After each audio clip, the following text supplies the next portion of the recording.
शिरोणे गाव हा नवी एक प्रसिद्ध गाव झालेला आहे आता सध्या तरी।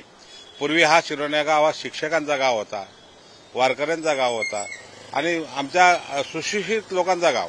या गावामध्ये शिक्षकांचा म्हणजे चांगले शिक्षक म्हणून गाव ओळखलं जाणारं गाव।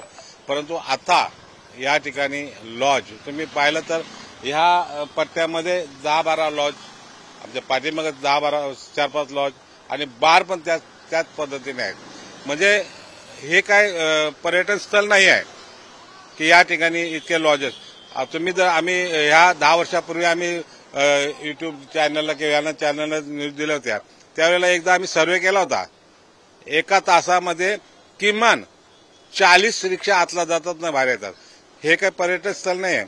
आणि लॉज आणि बारचं जे हे जे लॉजिंग आहे बोर्डिंग, याचा अर्थ आम्हाला असं समजला जातो की बाहेर गावावरून येणारे लोक या ठिकाणी राहतील आणि याच्यात इथून ते मुंबईला जातील कामानिमित्ताने। परंतु असा काही प्रकार या ठिकाणी होत नाही। बाहेरचे लोक तर येतच नाही, फक्त हे हौशे नवशे गवशी जे लोक आहेत। म्हणजे बोलायचं झालं तर मुंबईला पहिले काँग्रेस हाऊस होतं, भांडुपला हे होतं, तशा पद्धतीचंच हे आमचं शिरोणे गाव करून ठेवलं या लोकांनी।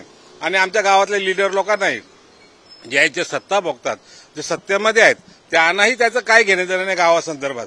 त्यांना फक्त पैसा, आय वॉन्ट मनी, दुसरं काही त्यांना घेणं देणं नाही। ह्या दोषामुळे सर्व ग्रामस्थ नाखुश आहेत। सर्व ग्रामस्थांना हे वाटतं की हे झालं नाही पाहिजे, परंतु काही लोक आमच्यामध्ये पण असे आहेत की ते दबावाखाली आहेत, ते जास्त बोलायला येणार नाहीत।